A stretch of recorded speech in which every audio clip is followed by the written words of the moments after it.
Chapter 22. The Road to Acheron. Dawn was just whitening the east, when Amalric drew up his hosts in the mouth of the Valley of Lions. This valley was flanked by low, rolling but steep hills, and the floor pitched upward in a series of irregular natural terraces. On the uppermost of these terraces, Conan's army held its position, awaiting the attack. The host that had joined him, marching down from Gunderland, had not been composed exclusively of spearmen. With them had come 7,000 Bosonian archers, and 4,000 barons, and their retainers of the north and west, swelling the ranks of his cavalry. The pikemen were drawn up in a compact wedge-shaped formation at the narrow head of the valley. There were 19,000 of them, mostly Gundermen, though some 4,000 were Aquilonians of other provinces. They were flanked on either hand by 5,000 Bosonian archers. Behind the ranks of the pikemen, the knights sat their steeds motionless, lances raised. 10,000 knights of Poitin, 9,000 Aquilonians, barons and their retainers. It was a strong position. His flanks could not be turned, for that would mean climbing the steep wooded hills in the teeth of the arrows and swords of the Bosonians. His camp lay directly behind him, in a narrow, steep-walled valley, which was indeed merely a continuation of the Valley of Lions, pitching up at a higher level. He did not fear a surprise from the rear, because the hills behind him were full of refugees and broken men whose loyalty to him was beyond question. But if his position was hard to shake, it was equally hard to escape from. It was a trap as well as a fortress for the defenders, a desperate last stand of men who did not expect to survive unless they were victorious. The only line of retreat possible was through the narrow valley at their rear. Zaltotun mounted a hill on the left side of the valley, near the wide mouth. This hill rose higher than the others, and was known as the King's Altar, for a reason long forgotten. Only Zaltotun knew, and his memory dated back 3,000 years. He was not alone. His two familiars, silent, hairy, furtive and dark, were with him, and they bore a young Aquilonian girl, bound hand and foot. They laid her on an ancient stone, which was curiously like an altar, and which crowned the summit of the hill. For long centuries it had stood there, worn by the elements until many doubted that it was anything but a curiously shapen natural rock. But what it was, and why it stood there, Zaltotun remembered from of old. The familiars went away, with their bent backs like silent gnomes, and Zaltotun stood alone beside the altar, his dark beard blown in the wind, overlooking the valley. He could see clear back to the winding Shirki, and up into the hills beyond the head of the valley. He could see the gleaming wedge of steel drawn up at the head of the terraces, the burgonets of the archers glinting among the rocks and bushes, the silent knights motionless on their steeds, their pennons flowing above their helmets, their lances rising in a bristling thicket. Looking in the other direction, he could see the long, serried lines of the Nemedians moving in ranks of shining steel into the mouth of the valley. Behind them, the gay pavilions of the lords and knights, and the drab tents of the common soldiers stretched back almost to the river. Like a river of molten steel, the Nemedian host flowed into the valley, the great scarlet dragon rippling over it. First marched the bowmen, in even ranks, arbalists half raised, bolts knocked, fingers on triggers. After them came the pikemen, and behind them the real strength of the army, the mounted knights, their banners unfurled to the wind, their lances lifted, walking their great steeds forward, as if they rode to a banquet. And higher up on the slopes the smaller Aquilonian host stood grimly silent. There were 30,000 Nemedian knights, and, as in most Hyborian nations, it was the chivalry which was the sword of the army. The footmen were used only to clear the way for a charge of the armored knights. There were 21,000 of these, pikemen and archers. The bowmen began loosing as they advanced, without breaking ranks, launching their quarrels with a whir and tang. But the bolts fell short, or rattled harmlessly from the overlapping shields of the Gundermen. And before the arbalesters could come within killing range, the arching shafts of the Bosonians were wreaking havoc in their ranks. A little of this, a futile attempt at exchanging fire, and the Nemedian bowmen began falling back in disorder. Their armor was light, their weapons no match for the Bosonian longbows. The western archers were sheltered by bushes and rocks. Moreover, the Numidian footmen lacked something of the morale of the horsemen, knowing as they did that they were being used merely to clear the way for the knights. The crossbowmen fell back, and between their opening lines the pikemen advanced. These were largely mercenaries, and their masters had no compunction about sacrificing them. They were intended to mask the advance of the knights until the latter were within smiting distance. So while the arbalesters plied their bolts from either flank at long range, the pikemen marched into the teeth of the blast from above, and behind them the knights came on. When the pikemen began to falter beneath the savage hail of death that whistled down the slopes among them, a trumpet blew. Their companies divided to right and left, and through them the mailed knights thundered. They ran full into a cloud of stinging death. The cloth-yard shafts found every crevice in their armor, and the housings of the steeds. Horses scrambling up the grassy terraces reared and plunged backward, bearing their riders with them. Steel-clad forms littered the slopes. The charge wavered and ebbed back. Back down in the valley, Amalric reformed his ranks. Tarascus was fighting with drawn sword under the Scarlet Dragon, but it was the Baron of Tor who commanded that day. Amalric swore as he glanced at the forest of lance-tips visible above and beyond the headpieces of the gundermen. He had hoped his retirement would draw the knights out in a charge down the slopes after him, to be raked from either flank by his bowmen and swamped by the numbers of his horsemen. But they had not moved. Camp servants brought skins of water from the river. Knights doffed their helmets and drenched their sweating heads. The wounded on the slopes screamed vainly for water. In the upper valley, springs supplied the defenders. They did not thirst that long, hot spring day. On the king's altar, beside the ancient carven stone, Zaltotin watched the steel tide ebb and flow. On came the knights, with waving plumes and dipping lances. Through a whistling cloud of arrows they plowed to break like a thundering wave on the bristling wall of spears and shields. Axes rose and fell above the plumed helmets, spears thrust upward, bringing down horses and riders. The pride of the gundermen was no less fierce than that of the knights. They were not spear fodder, to be sacrificed for the glory of better men. They were the finest infantry in the world, with a tradition that made their morale unshakable. The kings of Aquilonia had long learned the worth of unbreakable infantry. They held their formation unshaken. Over their gleaming ranks flowed the great lion banner, and at the tip of the wedge a giant figure in black armor roared and smote like a hurricane, with a dripping axe that split steel and bone alike. The Numidians fought as gallantly as their traditions of high courage demanded, but they could not break the iron wedge, and from the wooded knolls on either hand, arrows raked their close-packed ranks mercilessly. Their own bowmen were useless, their pikemen unable to climb the heights and come to grips with the Bosonians. Slowly, stubbornly, sullenly, the grim knights fell back, counting their empty saddles. Above them the gundermen made no outcry of triumph. They closed their ranks, locking up the gaps made by the fallen. Sweat ran into their eyes from under their steel caps. They gripped their spears and waited, their fierce hearts swelling with pride that a king should fight on foot with them. Behind them, the Aquilonian knights had not moved. They sat their steeds, grimly immobile. A knight spurred a sweating horse up the hill called the King's Altar, and glared at Zaltotin with bitter eyes. "Amalric bids me say that it is time to use your magic, wizard," he said. "We are dying like flies down there in the valley. We cannot break their ranks." Zaltotin seemed to expand, to grow tall and awesome and terrible. "Return to Amalric," he said. "Tell him to reform his ranks for a charge, but to await my signal.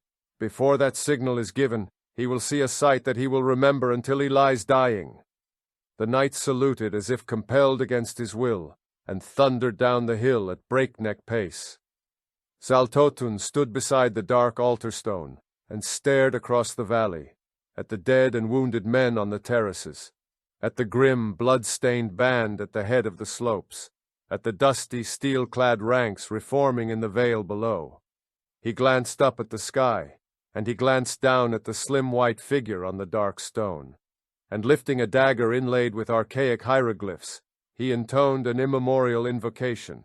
Set, god of darkness, scaly lord of the shadows, by the blood of a virgin, and the sevenfold symbol I call to your sons below the black earth. Children of the deeps, below the red earth, under the black earth, awaken and shake your awful manes.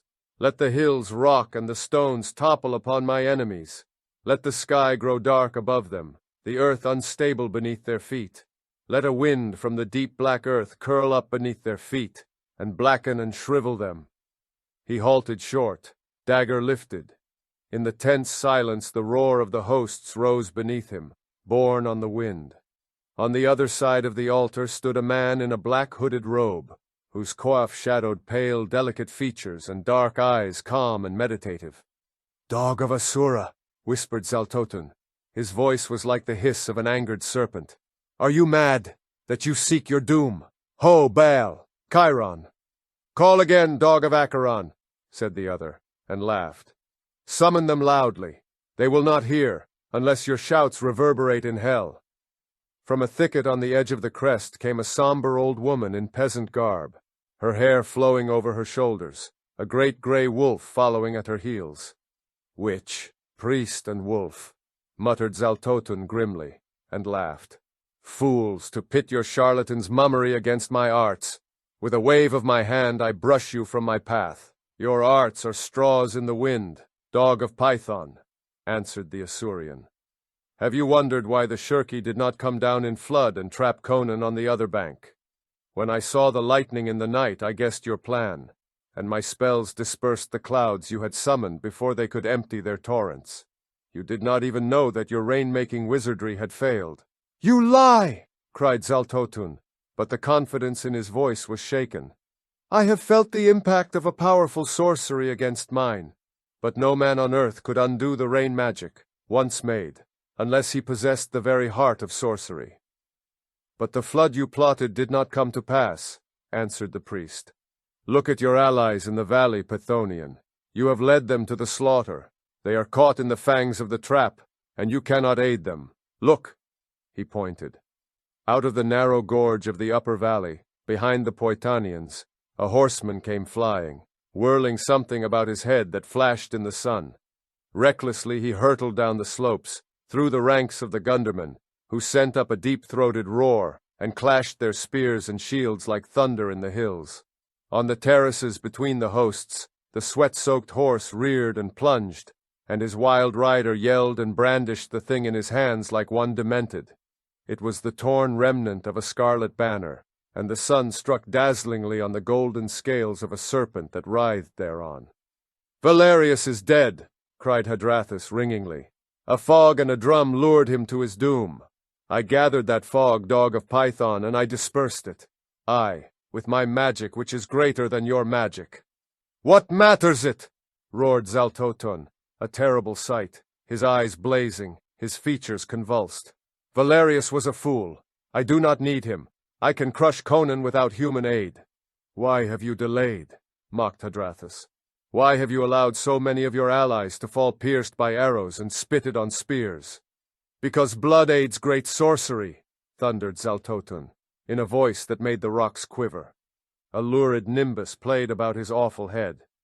"Because no wizard wastes his strength thoughtlessly. Because I would conserve my powers for the great days to be, rather than employ them in a hill country brawl. But now, by Set, I shall loose them to the uttermost. Watch, dog of Asura, false priest of an outworn god, and see a sight that shall blast your reason forevermore." Hadrathus threw back his head and laughed, and hell was in his laughter. "Look, black devil of Python!" His hand came from under his robe, holding something that flamed and burned in the sun, changing the light to a pulsing golden glow, in which the flesh of Zaltotun looked like the flesh of a corpse. Zaltotun cried out as if he had been stabbed. The heart of Ahriman! Aye, the one power that is greater than your power."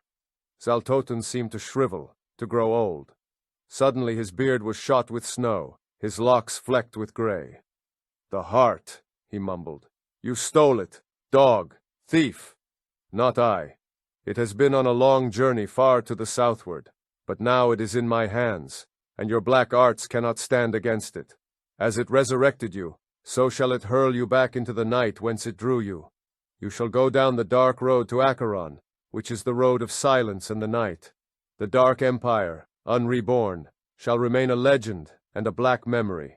Conan shall reign again, and the heart of Ahriman shall go back into the cavern below the temple of Mithra, to burn as a symbol of the power of Aquilonia for 1,000 years.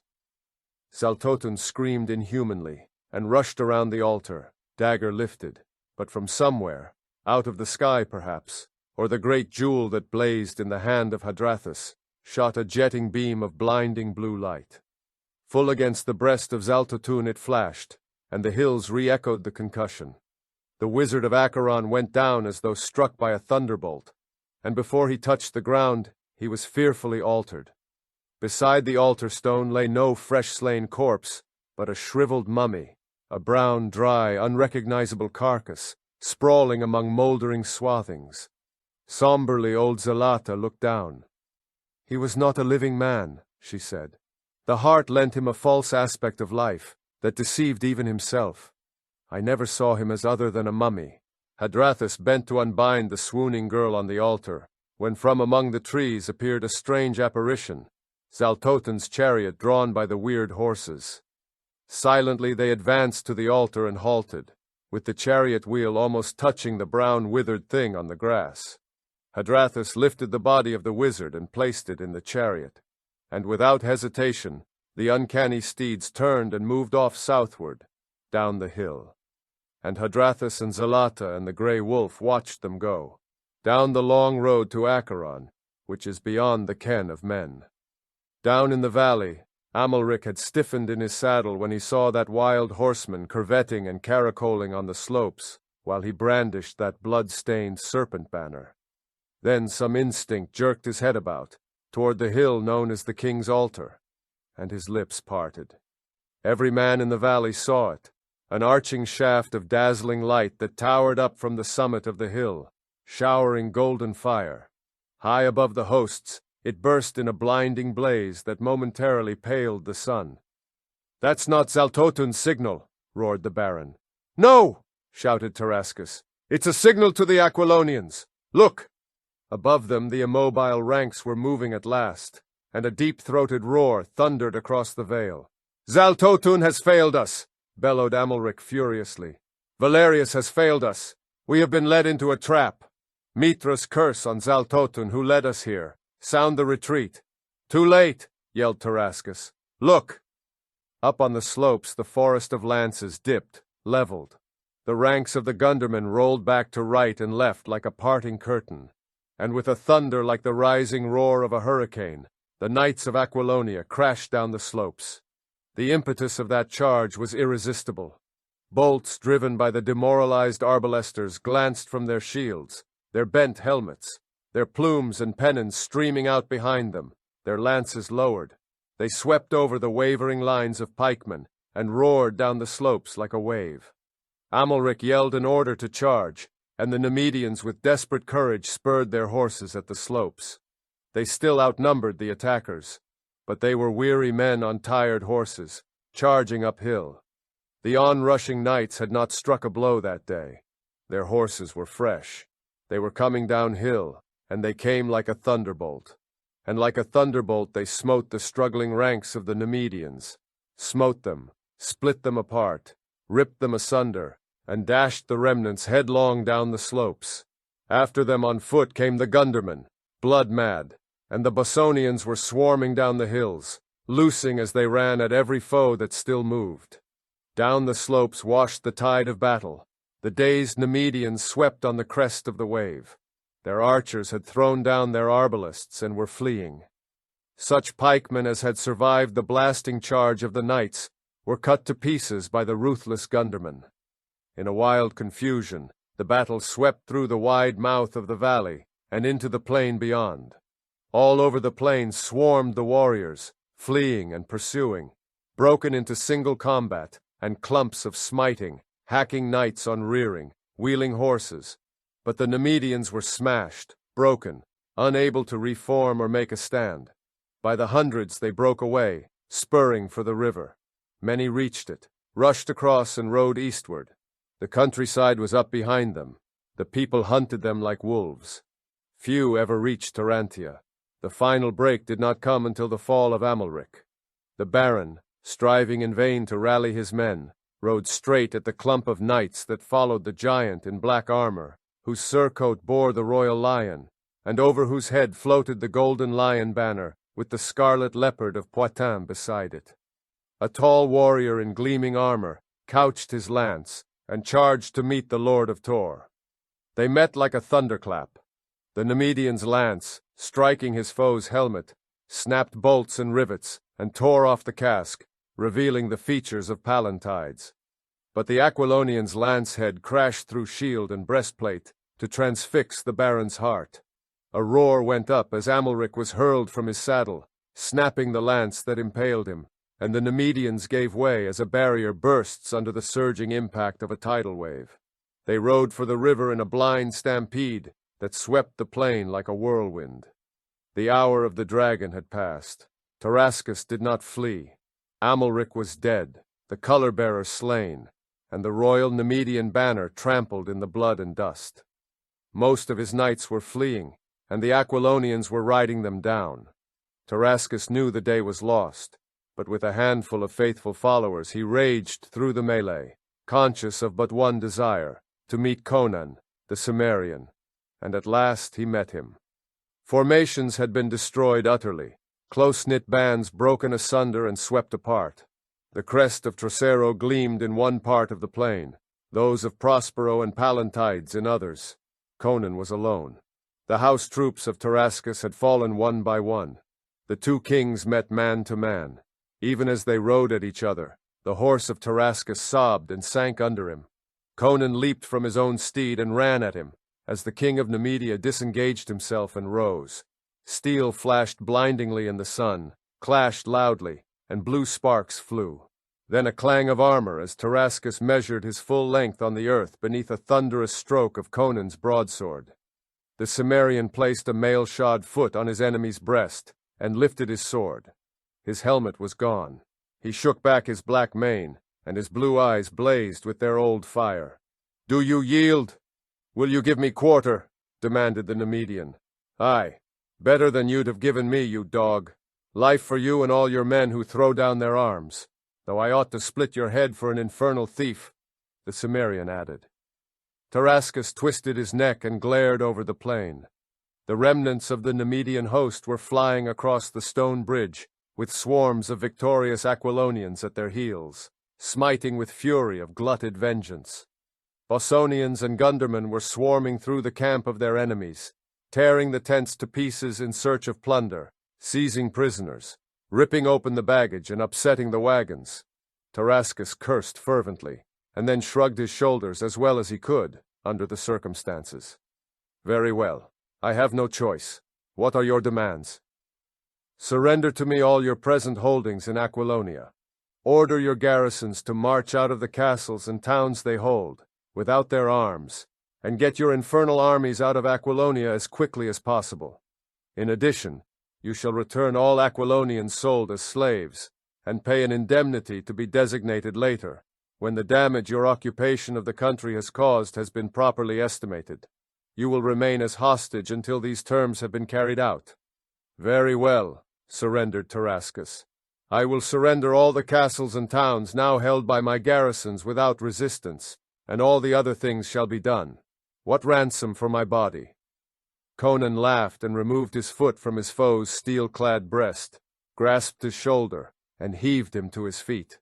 He started to speak, then turned to see Hadrathus approaching him. The priest was as calm and self-possessed as ever, picking his way between rows of dead men and horses. Conan wiped the sweat-smeared dust from his face with a blood-stained hand. He had fought all through the day, first on foot with the pikemen, then in the saddle, leading the charge. His surcoat was gone, his armor splashed with blood and battered with strokes of sword, mace, and axe. He loomed gigantically against a background of blood and slaughter, like some grim pagan hero of mythology. "Well done, Hadrathus," quoth he gustily. "By Crom, I am glad to see your signal. My knights were almost mad with impatience and eating their hearts out to be at sword strokes. I could not have held them much longer. What of the wizard? He has gone down the dim road to Acheron, answered Hadrathus. And I am for Tarantia. My work is done here, and I have a task to perform at the temple of Mithra. All our work is done here. On this field we have saved Aquilonia, and more than Aquilonia. Your ride to your capital will be a triumphal procession through a kingdom mad with joy. All Aquilonia will be cheering the return of their king. And so, until we meet again in the great royal hall, farewell." Conan stood silently watching the priest as he went. From various parts of the field, knights were hurrying toward him. He saw Pallantides, Trocero, Prospero, Servius Galanus, their armor splashed with crimson. The thunder of battle was giving way to a roar of triumph and acclaim. All eyes, hot with strife and shining with exultation, were turned toward the great black figure of the king. Mailed arms brandished red-stained swords. A confused torrent of sound rose, deep and thunderous as the sea surf. "Hail, Conan, king of Aquilonia!" Tarascus spoke. "You have not yet named my ransom." Conan laughed and slapped his sword home in its scabbard. He flexed his mighty arms, and ran his blood-stained fingers through his thick black locks, as if feeling there his re-won crown. "There is a girl in your seraglio named Zenobia." "Why, yes, so there is." "Very well." The king smiled as at an exceedingly pleasant memory.